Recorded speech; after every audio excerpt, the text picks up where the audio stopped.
Mike's hands shook as he fumbled with his keys. It was his first night as a security guard at Willow Creek Mall, and he couldn't shake the feeling that something was wrong.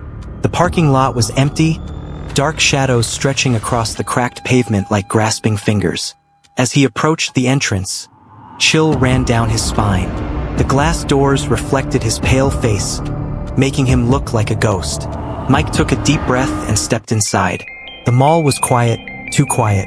His footsteps echoed through the empty corridors, each sound seeming to bounce back louder than before. The air felt thick, almost hard to breathe. "Hello," Mike called out, his voice small in the vast space. "Mr. Harris?" No answer came. Mike's heart raced as he made his way to the security office. He found Mr. Harris, the day guard, packing up his things. "There you are, kid," Mr. Harris said, his face grim. "Listen up, 'cause this is important. Stick to your route. Don't go exploring. And whatever you do, don't leave the mall during your shift, no matter what you hear outside." Mike nodded, confused but too nervous to ask questions. As Mr. Harris left, Mike couldn't help but feel like he was being watched. The hours crawled by as Mike patrolled the empty mall. Every shadow seemed to move. Every noise made him jump. Around midnight, he heard a low, growling sound coming from outside. Mike's heart pounded as he approached one of the glass doors. The parking lot was still empty, but the growling grew louder. Something moved in the shadows, something big. Remembering Mr. Harris's warning, Mike backed away from the door, but curiosity gnawed at him. What was out there? As the night wore on, the noises continued. Scratching, growling, and sometimes what sounded like whispers. Mike tried to focus on his job, but his mind kept wandering to what might be lurking in the darkness. Days passed, and each night brought new terrors. The noises grew louder, more insistent. Mike started to see things out of the corner of his eye, dark shapes that vanished when he turned to look. He tried to talk to Mr. Harris about it, but the older man just shook his head. "Don't ask questions you don't want answers to, kid," he said, his eyes haunted. At home, Mike's mom seemed more controlling than ever. She questioned him endlessly about his job, her eyes gleaming with an intensity that made him uncomfortable. "Be careful at that mall," she said one night, her grip on his arm painfully tight. "There are things out there that hunger for young souls like yours." Mike pulled away, unnerved by her words. That night, he dreamed of the mall. In his dream, he wandered endless corridors while something hunted him. Something with his mother's voice. A week into his job, Mike arrived to find the mall in chaos. Police cars filled the parking lot, their lights painting the night in red and blue. "What happened?" he asked a nearby officer. "Night janitor went missing," the cop replied. "No sign of him anywhere." Mike's blood ran cold. He thought of the noises, the shapes in the darkness. Could they be connected? As he started his shift, the mall felt different. The air was heavier, the shadows deeper. Every noise made Mike jump, convinced that whatever took the janitor was coming for him next. Around midnight, Mike heard a scream. It came from the food court, a sound of pure terror that cut off abruptly. Heart pounding, Mike ran towards the sound. Food court was empty, but a trail of dark liquid led behind one of the counters. Mike approached slowly, his flashlight beam shaking. He peered over the counter and gasped. A pool of blood spread across the floor, but there was no body. Whatever had happened here, the victim was gone. Unable to shake his fear, Mike decided to investigate. He spent his free time researching the mall's history, uncovering a pattern of disappearances stretching back decades. Every few years, someone would vanish without a trace. That night at dinner, Mike couldn't stop staring at his mom. She looked the same as always, but now he saw something else behind her eyes. Something hungry. "Is everything all right, dear?" she asked, her smile not quite reaching her eyes. Mike forced himself to nod. Inside, his mind was racing. What was his mother? And what did she have to do with the mall? As Mike started his shift that night, the mall felt alive with malevolent energy. Shadows seemed to move on their own, and the air thrummed with an otherworldly presence. He had just finished his first round when he heard his mother's voice, echoing through the empty corridors. "Michael," she called, her tone sickeningly sweet. Come out wherever you are. Mike's heart pounded as he hid behind a pillar. This couldn't be happening. His mom couldn't be here, but she was. He caught glimpses of her moving through the mall, but something was wrong. Her movements were too fluid, too predatory, and her eyes, they glowed yellow in the darkness.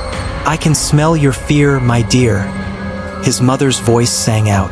Did you really think you could hide from me? I've been hunting in this mall since before you were born. Mike ran, terror giving him speed. But no matter where he went, his mother's voice followed. You can't escape, Michael. You're mine, just like all the others. Mike's heart pounded as he faced the creature that was once his mother. Her grotesque form filled the food court, claws scraping against the tile floor. Why? Mike gasped, backing away. Why did you do all this? The monster's yellow eyes gleamed with a mix of hunger and... was that sadness? Oh, Michael...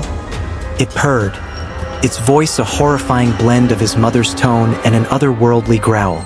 You don't understand. The others, the night janitor, the missing shoppers, they were just snacks. Appetizers to tide me over. Mike's back hit the wall. There was nowhere left to run. The creature continued. But you, my dear boy, you're the main course. You see, what truly feeds us, what gives us our power, is our own offspring. Mike felt sick. Us? There are more of you. Of course, the monster hissed. We've been here for centuries, hiding, feeding. I've had many children over the years, and I've devoured every single one. Tears streamed down Mike's face as the horrible truth sank in. So that's all I am to you? Food. For a moment, something like regret flashed in the creature's eyes. You were my favorite, Michael. I almost couldn't bring myself to do it. That's why I waited so long. But the hunger, it's overwhelming. As the monster lunged, Mike's survival instinct kicked in. He ducked, narrowly avoiding its snapping jaws, and ran for the exit. You can't escape your destiny, Michael. His mother's voice echoed behind him. It's in your blood. Mike burst through the mall's main doors, the creature hot on his heels. The sky was lightening, dawn was approaching.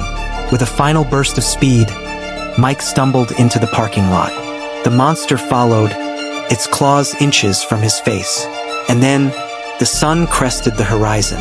The creature that had been Mike's mother let out an unearthly shriek. Its skin began to smoke and bubble, scales falling away to reveal raw flesh underneath. No! It howled, its voice a mixture of rage and fear. Not like this. Mike watched in horrified fascination as the monster writhed in agony. It fixed him with one last look, a gaze filled with hunger, regret, and something else. Pride? Remember, Michael? It gasped as its body began to crumble. You are my son. My blood flows through your veins. One day, you'll understand the hunger. With those final, chilling words, the creature collapsed into a pile of ash, scattered by the morning breeze.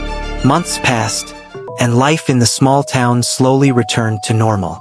The disappearances stopped, and people began to forget the terror that had gripped Willow Creek Mall. But for Mike, forgetting was impossible. He took over as head of security, determined to keep watch for any signs that the darkness might return. But as he patrolled the empty corridors each night, a new fear gnawed at him. His mother's final words echoed in his mind. You are my son. My blood flows through your veins. Mike couldn't shake the terrifying thought. Was he destined to become like her? Would the hunger one day consume him too? He started noticing little things. How food didn't satisfy him the way it used to. How his night vision seemed to be improving. How sometimes, when he was really tired, his reflection in the mirror looked different. One night, as he made his rounds, Mike heard a noise from the food court. His heart raced as he approached, flashlight in hand. There, huddled behind a counter, he found a young woman, a shoplifter who had hidden in the mall after closing.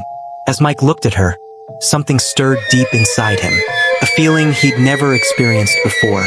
Was this hunger? Are you okay? He asked, his voice shaking. The woman nodded, relief flooding her face. Yes, thank you. I got lost. Mike helped her up, acutely aware of her pulse, the warmth of her skin. For a moment, his vision sharpened, and he could swear he saw the blood flowing through her veins. He shook his head, pushing the thoughts away. "Let's get you out of here," he said, leading her towards the exit. As they walked, Mike fought an internal battle. Part of him wanted to help this woman, to be the protector he'd sworn to be.